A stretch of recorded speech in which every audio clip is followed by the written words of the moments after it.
Technique ক্লাসে সকলকে স্বাগত। আজকের আমাদের আলোচ্য বিষয় 2025 সালের নবম শ্রেণীর দ্বিতীয় পর্যায়ক্রমিক মূল্যায়নের জীবনবিজ্ঞানের রায়মার্টিনের যে প্রথম স্কুলটা রয়েছে, অর্থাৎ বালুরঘাট হাই স্কুল, যেটা তোমাদের প্রশ্নবিচিত্রা 341 নম্বর পেজে পেয়ে যাবে, তার প্রশ্ন এবং উত্তর। তোমার দ্বিতীয় পর্যায়ক্রমিক মূল্যায়নেও পূর্ণমান থাকবে 40, সময় হবে তোমরা 1 ঘন্টা 15 মিনিট। তোমাদের এর আগে দ্বিতীয় পর্যায়ক্রমিক মূল্যায়নের বাংলা, ইতিহাস এবং ভূগোলের রায়মার্টিনের প্রশ্নবিচিত্রার প্রশ্ন উত্তর দেওয়া হয়েছে একটা স্কুলের। তোমরা যারা যারা দেখোনি তাই জন্য লিঙ্ক ডেসক্রিপশন বক্সে দেওয়া আছে, তোমরা সেখানে দেখে নিতে পারো। তো দেখো, তোমাদের প্রথমে সিলেবাসে কি কোন চ্যাপ্টারটা রয়েছে। একটাই চ্যাপ্টার রয়েছে জৈবনিক প্রক্রিয়া, এই চ্যাপ্টারটা থেকেই তোমাদের প্রশ্ন আসবে। এবার দেখো তোমাদের প্রশ্ন উত্তরে কি আছে। দেখো বিভাগ ক, বিভাগ কতে চলে আসছি আমরা। সঠিক উত্তরটি নির্বাচন করে লেখো 1 গুণ 5 সমান 5। প্রথম প্রশ্ন, মানুষের ছেদক বা ক্যানাইন দাঁতের সংখ্যা কটি? তো উত্তর হচ্ছে 4টি। পরের প্রশ্ন, মানবদেহে অপাচ্য কার্বোহাইড্রেট হলো গ্লুকোজ, মল্টোজ, সুক্রোজ নাকি সেলুলোজ? উত্তর হচ্ছে সেলুলোজ। পরের প্রশ্ন, এবি রক্ত গ্রুপে কি হয়? এর মধ্যে যেটা সঠিক উত্তর সেটা হচ্ছে তোমার দেখো ডি, যেটা এ ও বি অ্যান্টিজেন থাকলেও কোনো প্রকার অ্যান্টিবডি উপস্থিত থাকে না। পরের প্রশ্ন 4 নম্বর, মানবদেহে ইউরিয়া কোথায় উৎপন্ন হয়? পেশিতে, ফুসফুসে, যকৃতে নাকি পাকস্থলীতে? উত্তরে যকৃতে। পরের প্রশ্ন, যে বিশেষ সংযোজী কলাকে রিজার্ভ পেসমেকার বলা হয় সেটি হলো এসএ নোড, পার্কিনজি দত্ত, হিজের বান্ডিল নাকি এভি নোড? উত্তর হচ্ছে এভি নোড। এবার দেখো বিভাগ খতে চলে আসছি। দেখো একটি বাক্যে উত্তর দাও যে কোনো দুটি। 1 গুণ 2 সমান 2। প্রথম প্রশ্ন, সাইনোভিয়াল তরলের একটি কাজ লেখো।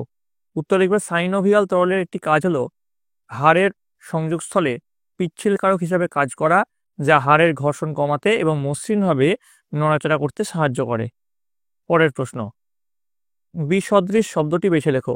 কি কি আছে দেখো, তরুক্ষীর, রজন, কুইনাইন আর গদ।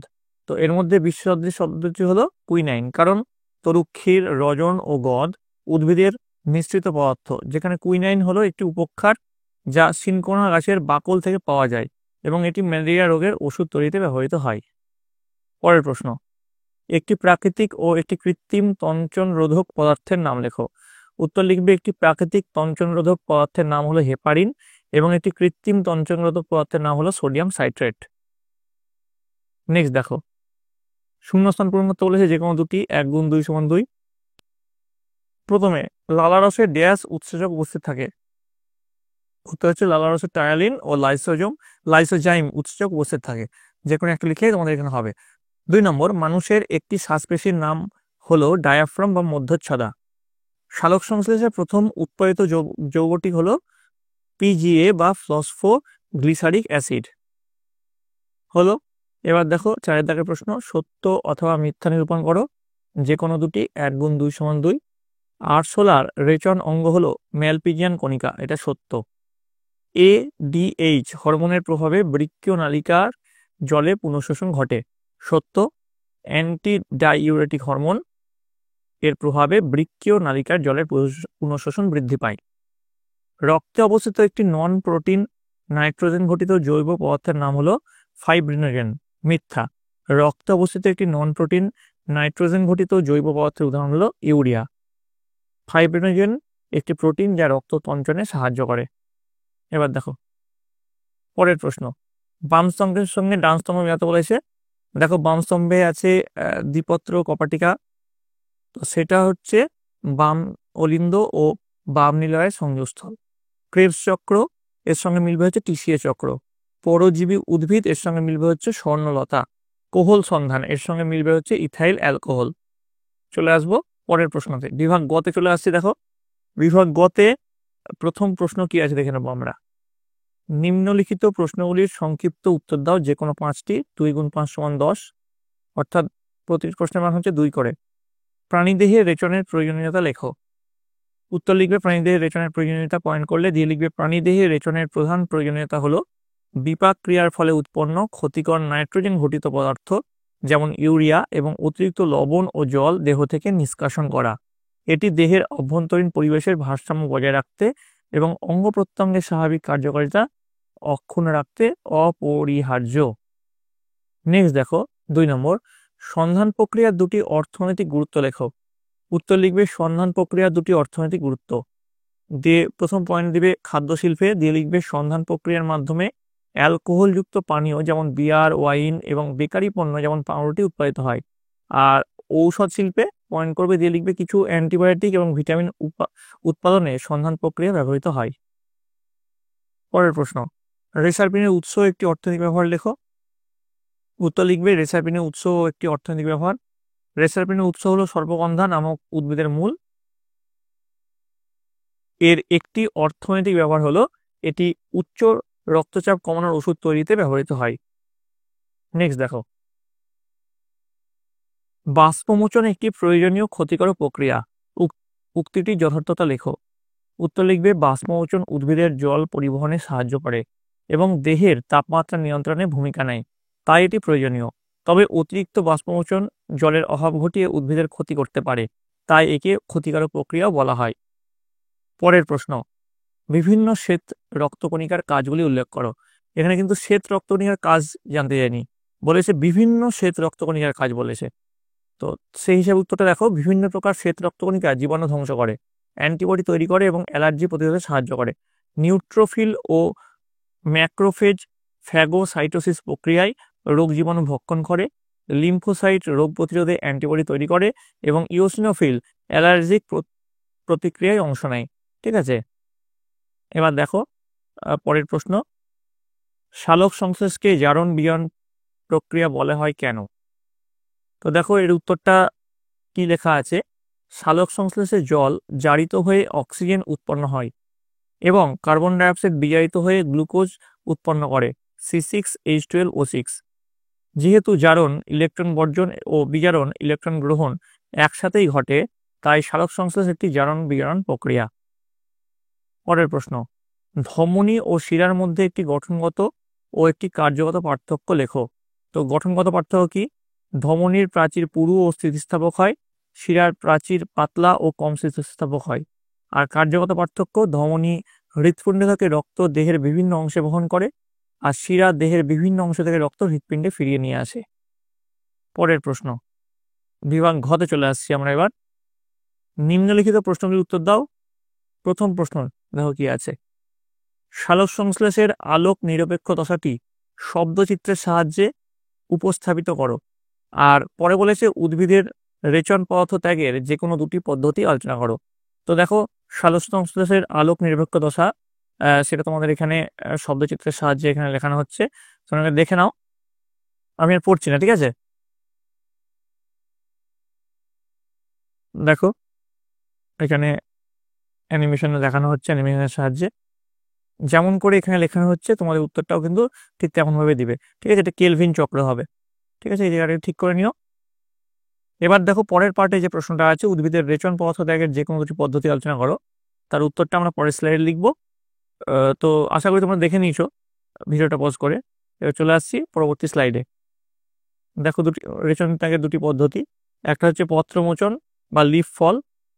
অনেক উদ্ভিদ তাদের দেহে সঞ্চিত রেচন পদার্থ যেমন ট্যানিন, রেজিন, ক্যালসিয়াম অক্সালেট, স্ফটিক ইত্যাদি পাতায় জমা করে।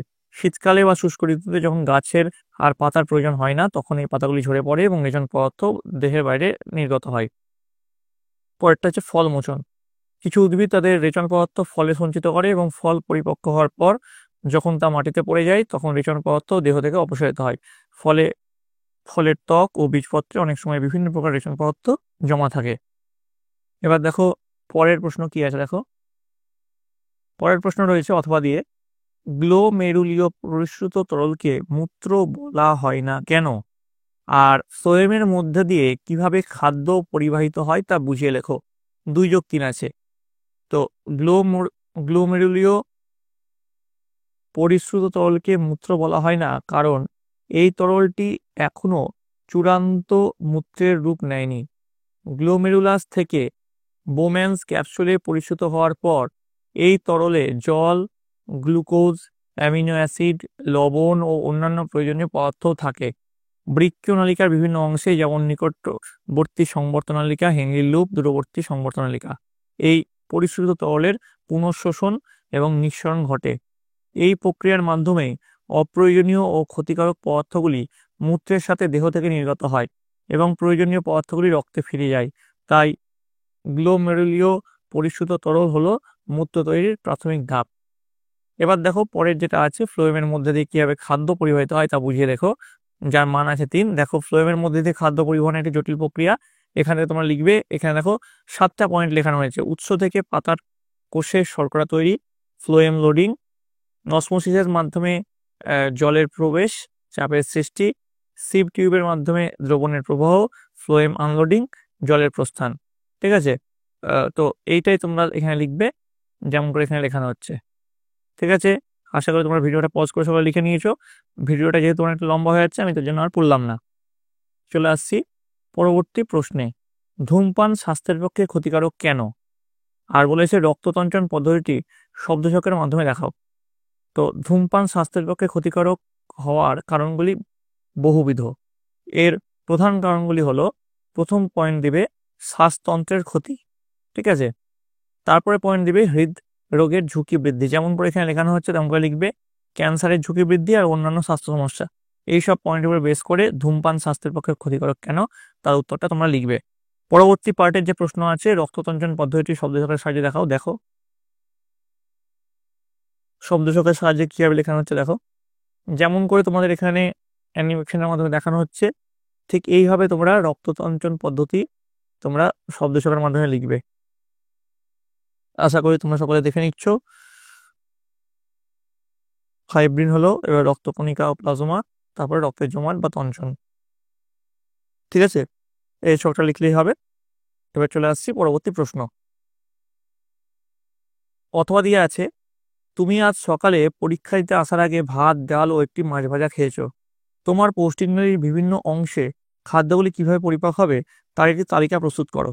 তালিকাতে প্রদত্ত বিষয়গুলি উল্লেখ করবে। কি খেয়েছো, স্নান, পাচকরসের নাম, সাবস্ট্রেটের নাম, উৎসেচকের নাম আর উৎপাদিত বস্তু। তো দেখো যেমন করে এখানে লেখা হয় আছে, এই ছকটা তোমরা ঠিক এইভাবে লিখবে। ঠিক আছে, এখানে মুখবিবর, পাকস্থলী, ক্ষুদ্রান্ত, বৃহদান্ত। সেক্ষেত্রে পাচকরসের নাম এখানে আছে, সাবস্ট্রেটের নাম আছে, উৎসেচকের নাম আছে আর উৎপাদিত বস্তু এখানে আছে। ঠিক আছে, যেমন করে লেখানো হয়েছে তেমন করে লিখবে। আশা করি ভিডিওটা পজ করে তোমরা সকলে লিখে নিয়েছো।